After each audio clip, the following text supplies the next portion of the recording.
Dear students and dear friends, स्वागत है अपने चैनल पॉलिटिकल साइंस एसबीएम में। आइए आज हम सॉल्व करते हैं सीटेट का जो एग्ज़ाम होने वाला है 20 अगस्त को, उसके लिए बेहद महत्वपूर्ण क्वेश्चन। और ये जो आपकी इंपॉर्टेंट क्वेश्चन हैं सीटेट के प्रीवियस ईयर क्वेश्चन पर ही आधारित है, पुराने क्वेश्चन ही हैं ये। क्योंकि आपका एग्ज़ाम बेहद नज़दीक है तो उसके लिए ज़रूरी है कि आप जितना हो सके उतना प्रीवियस ईयर क्वेश्चन को सॉल्व कीजिए, सॉल्व पेपर को सॉल्व कीजिए, ताकि ये सीटेट का एग्ज़ाम ऐसा है कि उसमें से मोस्टली क्वेश्चन रिपीटेड होते हैं और एनसीईआरटी किताबों से वैसे ही 10 का 10 पूछ लिया जाता है आपसे। तो आज हम सॉल्व करने वाले हैं ईवीएस के बेहद महत्वपूर्ण क्वेश्चन। ये ईवीएस जो कि लेवल 1 यानी प्राइमरी यानी 1 to 5 के लिए जो एग्ज़ाम होता है उसके लिए बेहद महत्वपूर्ण है। तो आइए सॉल्व करते हैं बिना देर किए। आगे बढ़ने से पहले उन साथियों से रिक्वेस्ट है जिन साथियों ने अब तक चैनल को सब्सक्राइब नहीं किया, प्लीज़ आप चैनल को सब्सक्राइब कीजिए और अपने दोस्तों में अधिक से अधिक शेयर कीजिए। तो आइए इसका पहला क्वेश्चन यानी जो आपका ईवीएस होता है एनवायरमेंटल स्टडीज़ पर्यावरण अध्ययन, ये पार्ट 3 में है और क्वेश्चन नंबर 61 से स्टार्ट होता है। तो क्वेश्चन नंबर 61 है कि हम सभी पुराने कुओं को देखते हैं जो अब सूख गए हैं। हमारे बड़े ये कहते हैं कि अब से लगभग 25-30 साल पहले इन कुओं में काफ़ी पानी था, परंतु अभी पूरी तरह सूख गए हैं। निम्नलिखित में से कुओं के सूखने के संभावित सही कारणों को आपको पहचानना है। तो कुएं क्यों सूख रहे हैं? एक तो इसलिए सूख रहे हैं क्योंकि जिन झीलों तालाबों में वर्षा का पानी इकट्ठा होता था अब वहाँ नहीं है, एक तो ये कारण है। पेड़ों, कुओं और आसपास के क्षेत्रों की ज़मीन अब कोल तार सीमेंट से ढक गई है, ये भी सही है। और सी देखिए, कुओं का कोई उपयोग नहीं करता, ये गलत है क्योंकि अभी भी राजस्थान और जो मिडिल यूपी है उसमें भी अभी भी लोग कुओं का यूज़ करते हैं। डी देखिए, भूमिगत पानी को खींचने के लिए कई विद्युत मोटर चालित पंप लग गए, ये भी सही है। तो इस हिसाब से जो आपका आंसर होगा ए बी सी नहीं होगा, डी होगा, यानी ए बी डी ऑप्शन 3 सही होगा। क्वेश्चन नंबर 62 है, पर्यावरण अध्ययन में संकल्पनाओं और मुद्दों को विज्ञान और सामाजिक विज्ञान विषय के रूप में नहीं रखा गया है, क्यों? ऐसा इसलिए बेहद महत्वपूर्ण क्वेश्चन है, ये पैथोलॉजी से संबंधित है, तो इसको ध्यान से पढ़िए आप।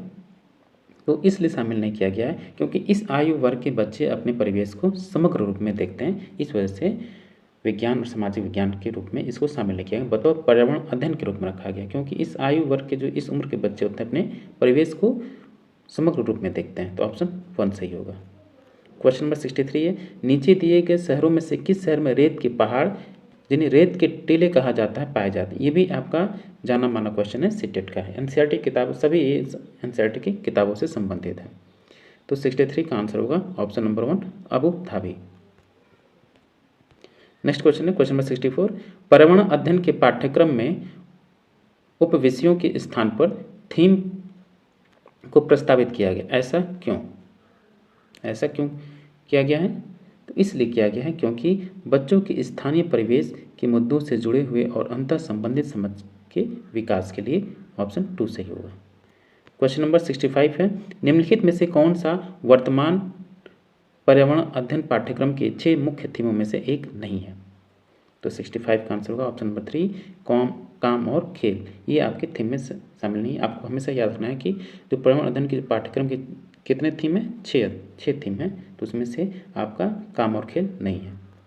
क्वेश्चन नंबर 66 है, निम्नलिखित में से कक्षा 1 और कक्षा 2 के लिए पर्यावरण अध्ययन विषय के संदर्भ में क्या सच है?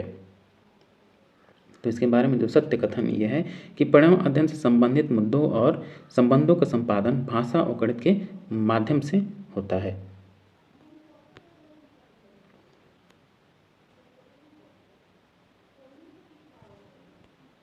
तो इसका आंसर होगा ऑप्शन 1, ऑप्शन 1 सही होगा। नेक्स्ट क्वेश्चन है क्वेश्चन नंबर 67, निम्नलिखित में से क्या पर्यावरण अध्ययन में ज्ञान की रचना में बहुत ही महत्वपूर्ण है? तो ज्ञान की रचना में कौन सी महत्वपूर्ण है पर्यावरण अध्ययन में? एक तो बच्चों की सक्रिय भागीदारी, बच्चों के ज्ञान को शिक्षकों के ज्ञान से जोड़ना, ये शामिल नहीं है। पर्यावरण अध्ययन को कक्षा की 4 दीवार से बाहर रखना, ये भी सही है। बच्चों के स्थानीय ज्ञान को विद्यालय के ज्ञान से संबंधित करना, ये ईवीएस का एक पार्ट है। तो इसलिए इसका आंसर होगा ACD यानी ऑप्शन नंबर 4।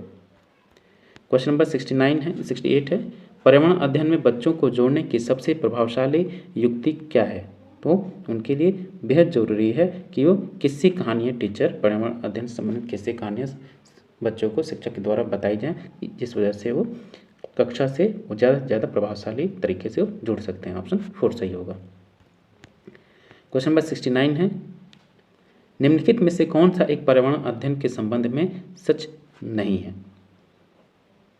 पर्यावरण अध्ययन बाल केंद्रित अध्ययन है, सही है। पर्यावरण अध्ययन बच्चों को अपने परिवेश को खोजने का अवसर देता है, ये भी सही है। पर्यावरण अध्ययन वर्णनों और परिभाषाओं पर बल देता है, बिल्कुल नहीं, ये आपका गलत होगा। चौथा देखिए, पर्यावरण अध्ययन की प्रकृति एकीकृत है, ये भी सही है। तो इसमें जो कथन गलत है वो आपका ऑप्शन 3 गलत है, इसलिए इसका आंसर ऑप्शन 3 सही होगा। नेक्स्ट क्वेश्चन है क्वेश्चन नंबर 70। क्वेश्चन नंबर 70 देखिए, एक शिक्षक को हमेशा क्रियाकलापों को कराने के बाद प्रश्नों और चर्चाओं का संचालन करता है। क्रियाकलापों, प्रश्नों और चर्चाओं का संचालन करने का उद्देश्य क्या है? तो उसका उद्देश्य क्या है कि बच्चों की प्रक्रिया कौशलों का आकलन, सही है। बच्चों को खोजने का अवसर देना, ये भी सही है। बच्चों को अपनी अभिव्यक्ति का अवसर देना, ये सही है। बच्चों में उनके सीखने की गति के आधार पर विभेद करना, बिल्कुल गलत है, ये सही शामिल नहीं है। तो ऑप्शन ए, बी और सी सही होंगे, यानी ऑप्शन 3 सही होगा। क्वेश्चन नंबर 71 है, पर्यावरण अध्ययन में बच्चों को पाठ्य पुस्तकों और शिक्षकों के अलावा अन्य स्रोतों की मदद लेने के लिए प्रोत्साहित करना चाहिए, ऐसा क्यों? तो ऐसा इसलिए करना चाहिए क्योंकि पर्यावरण अध्ययन सीखने के लिए पाठ्य पुस्तक और शिक्षक ही स्रोत नहीं है, और पर्यावरण अध्ययन सीखने के लिए समुदाय और माता पिताओं की उपस्थिति का विकास करेगा, ये भी सही है। यह शिक्षकों को बच्चों की पृष्ठभूमि को जानने का अवसर देगा, ये भी सही है। यह बच्चों के सौंदर्यगत और मनोक्रियात्मक कौशल का विकास करेगा, ये आपका गलत है, इसमें शामिल नहीं होगा, ऑप्शन डी इसमें गलत है। तो इसलिए ए, बी और सी सही होंगे, ऑप्शन 1 सही होगा इसमें, ए, बी, सी। क्वेश्चन नंबर 72 होगा। क्वेश्चन नंबर 72 है, निम्नलिखित में से क्या पर्यावरण अध्ययन में आकलन के लिए संकेतक नहीं होना चाहिए? यानी जो ईवीएस असेसमेंट के जो इंडिकेटर हैं उनमें से कौन सा नहीं होना चाहिए? तो 72 का आंसर होगा ऑप्शन नंबर 2, याद करना, यानी रिमेंबरिंग, इसमें शामिल नहीं होना चाहिए। क्वेश्चन नंबर 73 है, पर्यावरण अध्ययन में शिक्षक के द्वारा बच्चों को स्वयं अपने का आकलन के लिए अवसर देना चाहिए। स्व आकलन क्या है, यानी सेल्फ असेसमेंट किससे संबंधित है, वो क्या है? तो सेल्फ असेसमेंट सीखने के समान आकलन से संबंधित है, ऑप्शन 1 सही होगा। क्वेश्चन नंबर 74 है, एक शिक्षक खाना किस प्रकार से खराब होता है पर प्रयोग करता है? शिक्षक बच्चों के समूह बनाकर उनको प्रयोग से संबंधित सामग्री देता है। शिक्षक बच्चों के समूह क्यों बनाता है? तो इसलिए बनाता है क्योंकि यह सहपाठी अधिगम का समर्थन करता है, यानी जो पीयर लर्निंग है उसको प्रमोट करता है। यह बच्चों की सामाजिक अंतःक्रिया में सुधार करता है। समूह अधिगम बिना बोझ के पर्यावरण अध्ययन के अधिगम का प्रभावशाली तरीका है, बिल्कुल गलत। कक्षा में अनुशासन बनाए रखने के लिए समूह में अधिगम एक महत्वपूर्ण युक्ति है, ये भी गलत है। ऑप्शन ए और बी सही होगा, यानी ऑप्शन नंबर 4 सही होगा। नेक्स्ट क्वेश्चन है, अगला प्रश्न है आपका 75, क्वेश्चन नंबर 75, निम्नलिखित में से कौन पर्यावरण अध्ययन का उद्देश्य नहीं है? तो पर्यावरण अध्ययन का जो उद्देश्य आपका कौन सा नहीं है? परिवेशीय मुद्दों पर जागरूकता का विकास करना, ये उसका उद्देश्य है। बच्चों को स्वयं अपने हाथ से कार्य करने और खोजने की क्रियाकलापों से जोड़ना, ये भी उसका उद्देश्य है पर्यावरण अध्ययन का।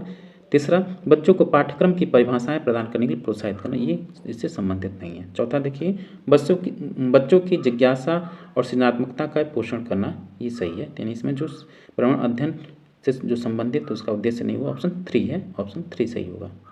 क्वेश्चन नंबर 76 है, पर्यावरण अध्ययन में चित्र पढ़ना एक महत्वपूर्ण क्रियाकलाप है।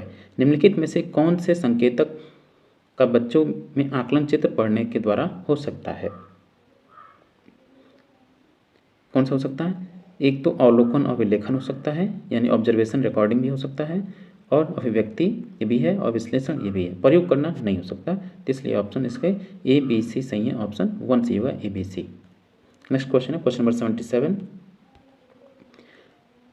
रेटिंग स्केल में कौन सी तकनीक का उपयोग होता है? तो रेटिंग स्केल में कौन सी तकनीक का प्रयोग होता है?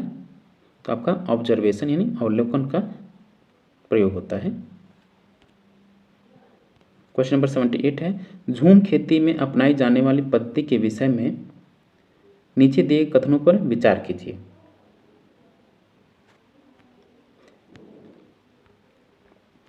कि एक फसल प्राप्त करने के बाद यानी कटने के बाद जब एक फसल कट जाती है उसके बाद ज़मीन को कुछ साल तक ऐसे ही छोड़ देते हैं, ये झूम खेती पर है, इसका संबंधित है। ऑप्शन ए सही होगा इसमें।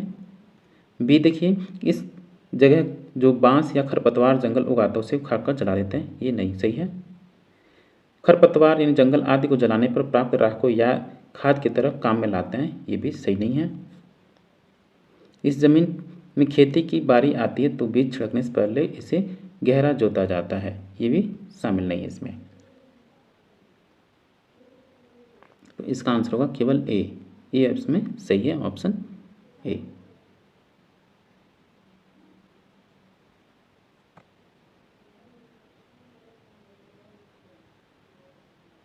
नेक्स्ट क्वेश्चन है क्वेश्चन नंबर 79।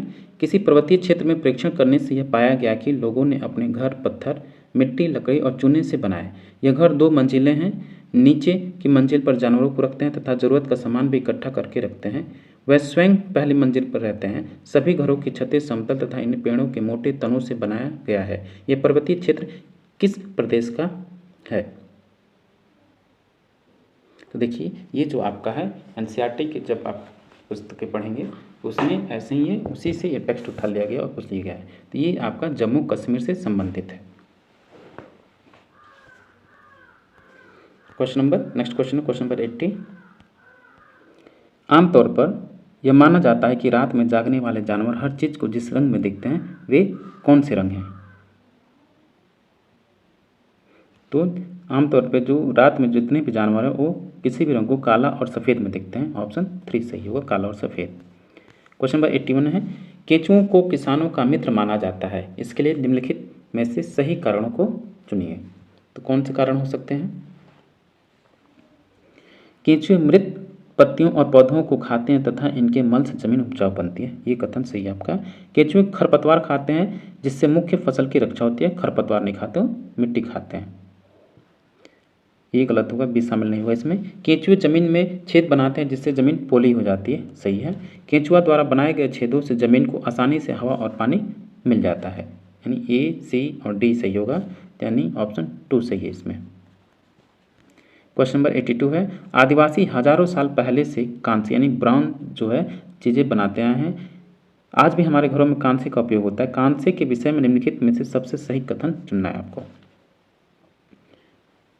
तो इसमें जो सबसे सही कथन है कि इसमें कॉपर और टिन का मिश्रण होता है। जो आपका ब्रॉन्ज है उसमें तांबा और टिन का मिश्रण होता है, ऑप्शन 3 सही है।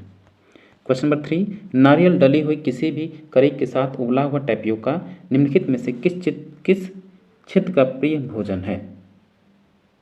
तो ये आपका केरल का है, ऑप्शन नंबर 83 का ऑप्शन नंबर 4 होगा, केरल। नेक्स्ट क्वेश्चन है क्वेश्चन नंबर 84, निम्नलिखित में से त्योहारों के उस समूह को चुनिए जिन्हें पूर्णिमा को मनाया जाता है। यानी ऐसे कौन कौन से त्यौहार हैं जो भी त्योहारों केवल पूर्णिमा को मनाया जाता है। तो 84 में देखिए, एक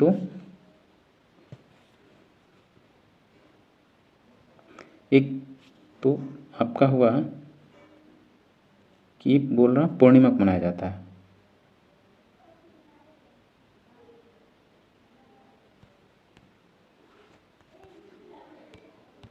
एक तो आपका होली पूर्णिमा को मनाया जाता है, रक्षाबंधन भी पूर्णिमा को मनाया जाता है और गुरु नानक जयंती भी आपकी पूर्णिमा को ही मनाई जाती है। तो 84 का आंसर होगा ऑप्शन नंबर 2, होली, रक्षाबंधन और गुरु नानक जन्म दिवस पूर्णिमा को मनाया जाता है। क्वेश्चन नंबर 85 है, निम्नलिखित राज्यों के उस समूह में से किस एक समूह के समुद्र तट अरब सागर पर हैं? कौन से ऐसे राज्य हैं जो अरब सागर के किनारे या उसके तट पर हैं?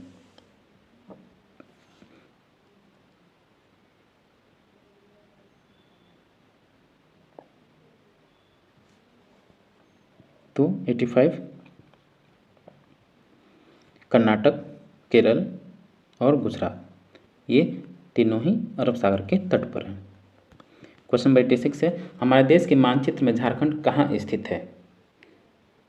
तो झारखंड जो है आपका कहाँ स्थित है?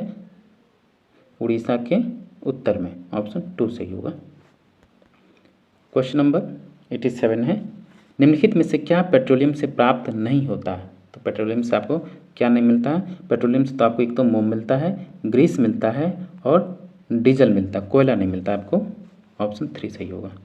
नेक्स्ट क्वेश्चन है क्वेश्चन नंबर 88।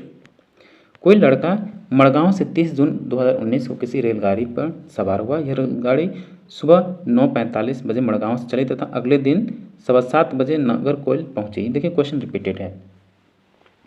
2021 में जब आएंगे तो 2021 में ये क्वेश्चन सेम पूछा गया है। तो इसका आंसर होगा option number 1 53 kilometre per hour. Same question आपसे पूछा गया है। क्वेश्चन नंबर 89 है कि हमारे देश के एक जंगल, उस जंगल के लोगों यानी आदिवासी खेती के लिए जमीन ग्राम सभा यानी पंचायत द्वारा एक विशेष मात्रक यूनिट अथवा इकाई में, जिसे टिन कहते हैं, आवंटित की जाती है। तो टिन क्या है? तो टिन आपका क्या है? तो टिन है कि वह भूमि जिस पर कोई किसान एक टिन बीज बोता है। ऑप्शन 1 सही होगा। जिस पे टिन से मतलब ये है कि वह अगर कोई किसान या फार्मर अपने खेत में एक टिन बीज बोता है तो उस टिन का इकाई है। ऑप्शन 1 सही होगा। क्वेश्चन नंबर 90 है और लास्ट क्वेश्चन है ईवीएस का। आप एक्स पर स्थित हैं और आपका विद्यालय वाई पर स्थित है। आपके घर से आपके विद्यालय तक जाने के लिए कोई सीधी सड़क नहीं है, अतः आप पहले ए पर जाते हैं, एक्स के ठीक उत्तर में 30 मीटर दूरी पर है। फिर आप बी पर जाते हैं और जो ए के ठीक पश्चिम में 40 किलोमीटर दूरी पर है। फिर आप सी पर जाते हैं जो बी के ठीक उत्तर में 30 मीटर दूरी पर है और अंत में आप वाई पर अपने विद्यालय पहुँचते हैं जो सी के ठीक पश्चिम में 40 किलोमीटर दूरी पर है। विद्यालय के सापेक्ष आपके घर की सही दिशा क्या होगी? तो इसका आंसर होगा दक्षिण पूर्व, साउथ ईस्ट। तो डियर स्टूडेंट, ये था आपका ईवीएस के इम्पॉर्टेंट क्वेश्चन जो प्रीवियस क्वेश्चन का सॉल्व पेपर ही है, जो कि आपको ये इसको सॉल्व करने से पता चलेगा कि आपकी तैयारी कितनी बेहतर है और इसमें जो कमी है आप उसको तुरंत सुधार कर लीजिए और बेहतर तरीके से पढ़िए। तो रिवीजन करना है बस आपको। जितना प्रीवियस ईयर क्वेश्चन है उसको जितना ज़्यादा सॉल्व पेपर से रिवाइज करेंगे उतना ही पेपर आपका बेहतर होगा। अच्छे मार्क्स के साथ आप क्वालिफाई करेंगे। मिलते हैं इन्हीं शुभकामनाओं के साथ, मिलते हैं आपसे नेक्स्ट वीडियो में। Thank you for watching. और हाँ, चलते चलते फिर से एक बार रिक्वेस्ट कर रहे हैं, प्लीज़ आप चैनल को सब्सक्राइब कीजिए और लाइक कीजिए, अपने दोस्तों में अधिक से अधिक शेयर कीजिए। Thank you for watching.